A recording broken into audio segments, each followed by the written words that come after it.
Hi. Hi. So let's talk today about love. Are you wrapped in the mysterious assumption that they must love you? So I want to talk about this assumption that some of us who have like deep empathy and who have you know good intention in their close relationships. We just assume that the other person that is supposed to be our parent or our romantic partner or our so-called best friend or our sibling. Mm. So I talk about those close type of relationships. We assume that they must love us, that of course they love us because we love them and they must love us the same way. And the older I get, the more I realize that, I cannot speak for other people, so maybe there are various ways to love. Um, but I really realize more and more that just because I love someone certain way, um, you know, doesn't mean that they love me the same way back. And even if they say they love me, what they mean by that can be something completely different. So let's talk about parental love. And um, some of us grew up in homes where uh, parents treat you basically badly, where parents, let's say, they are abusive verbally, they are abusive physically, or they show lack of respect. They humiliate you, they judge you, they criticize you, and whenever you need something from them, like emotionally, or when you need something because you are sick, when you are not in your best behavior, that suddenly that love is not there anymore. So, and some of us, as kids, we were trained to believe that our parents love us because uh, that's obvious, right? And therefore, we learned that love is selective, that love only comes when you please your parent, the love only comes when you try to beg for their approval, and whenever you are not compliant, basically they don't love you anymore. And then it drags on into adulthood. So, you know, it's like you work all your life just to be more lovable to your parents and therefore to other people. And it's like this never ending chase because what I, and it's funny because it's kind of like this gaslighting of a child, because a child is so vulnerable, it cannot really know the truth. And when the child is, for example, the child is sick, okay, it does not have the energy maybe to people please as it normally would, or it's like crying because it's in pain, it needs more attention, it needs help.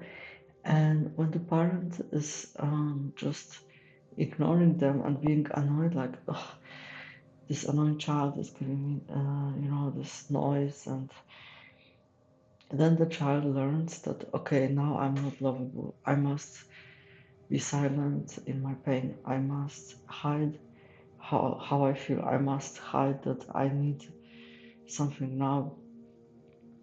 And then when the child gets more quiet and it doesn't show the pain as much, or it doesn't show how sick it is, then the parent is like less annoyed. So that's like the trick to get the parent to love you. Because, and in this example, it's like the parent not being annoyed and like not withdrawing from you.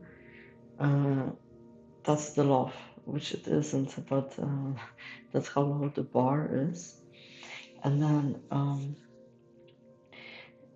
later on, it's about, bringing good grades from school and not having problems. But if you do have problems, when you do even have, bad behavior at school, or when the child starts a problem with bulimia or something, suddenly the love is not there. It's like when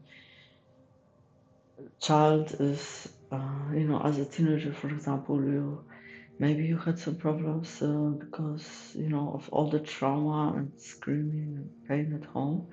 You would like then end up in principal's office because you act out in school, and then your parents come to school and it's like zero love. They just, how could you do this to us? How could you? I had to leave work to just be here, and they don't realize the very reason you act out at school is because they scream all night at home, right? They just punish you for something that they created. Like they created your own emotional dysregulation. They created your trauma response at school, and if they don't parent you, then of course they're gonna do something.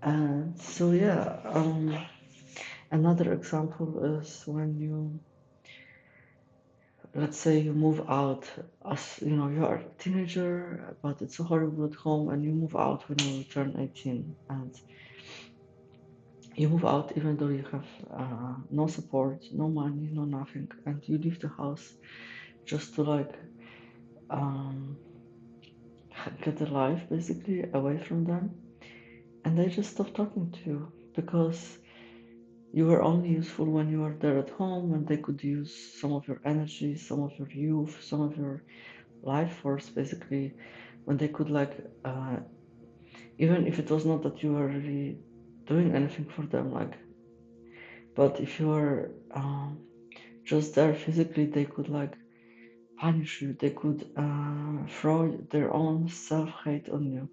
So even if you're already fighting and not agreeing to be like serving them, but still being in their house, uh, they had someone to look down on, and that's already we don't realize, but that's like already something uh,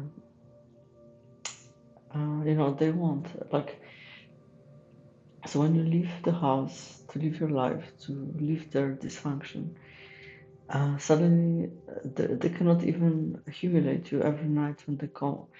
They cannot even make a little jokes about you to feel better, because you are not there. So they just don't talk to you. Like, that's one of the painful things for some, not all, but there's different ways that toxic parents could try to control you. But sometimes the painful thing is when you leave your toxic parents, they won't contact you. They will not contact you on your birthday. They will not contact you on, unless you come back and bring some gifts, or come back and try to people please them again because you feel guilty for leaving.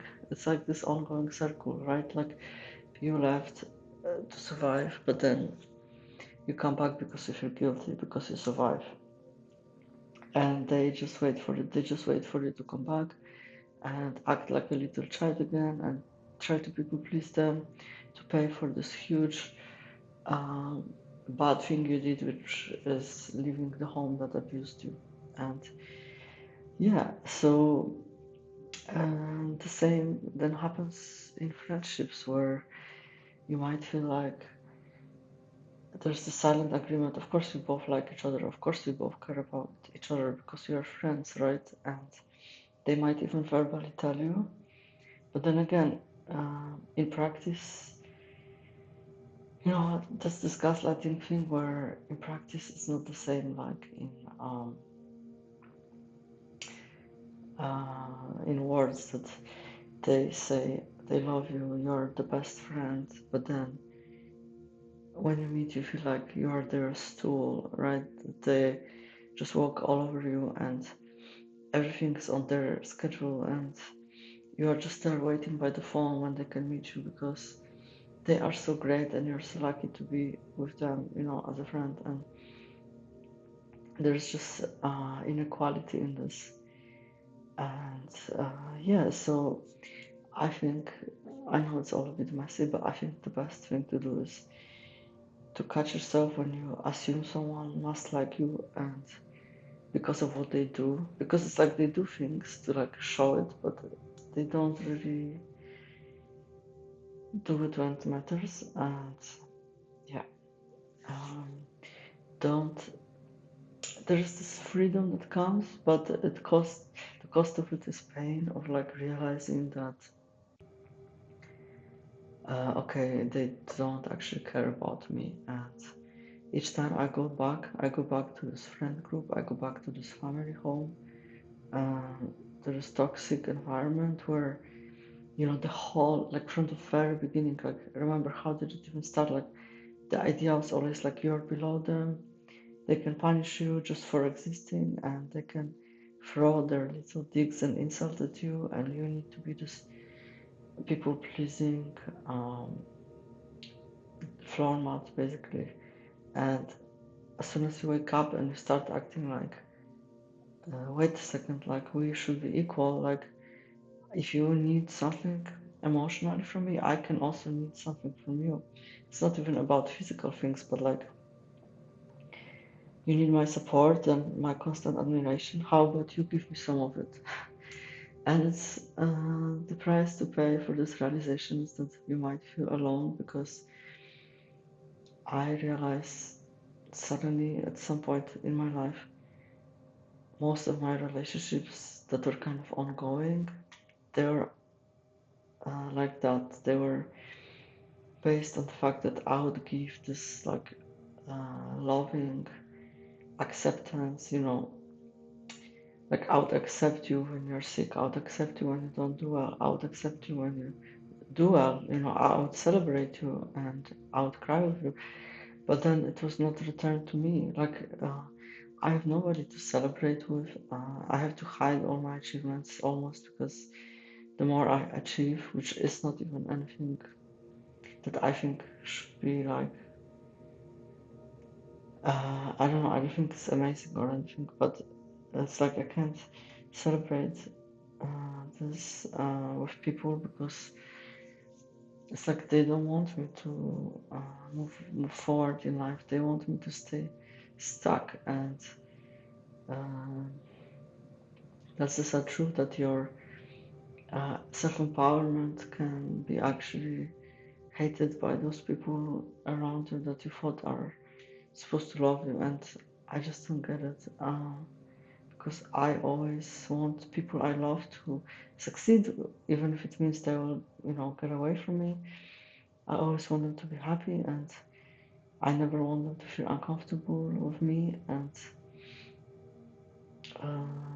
yeah, so it's really tricky to start expecting more when all your life you didn't expect much in terms of love from other people, because the love was basically based on you giving and then taking and then some kind of exchange. Like, maybe they did give you like some opportunities, they gave you money, I don't know, they must have gave you something, but they did not give you the same emotional engagement. And that's the point what I'm trying to come across. It's not like they give you nothing, it's just more like, what are you exchanging for what? Like, are you giving your emotional availability, your soul, your uh, supportive, flowy energy to someone who just takes it and gives you back, like, I don't know, a dinner or a roof over your head. It's not the same. So empower yourself, stop needing these things from the people, like stop needing the material things, and realize that if the material things are not there and the codependent feelings are not there, then there's nothing there. Because if you think about it, if I was a kid and I was given, if I was like wealthy independently from my parents, I don't think I would have stayed at home. It's just, but of course I was also codependent because as a kid, I mean, you're wrapped up. So as an adult, you can control it. You can control your financial independence and your emotional independence, which both can, the codependent part can also really keep you there, even if you have the money to get away and you don't need them for anything. And that's why I do these videos to help you emotionally detach and see, I don't know, like, is it worth it to suffer all your life trying to earn this love that's not even there? Or is it better to suffer for a short time with the guilt of, like, leaving them behind, and then at least be happy after and have space for new people to enter your mind and your heart and your life, because you don't chase anymore.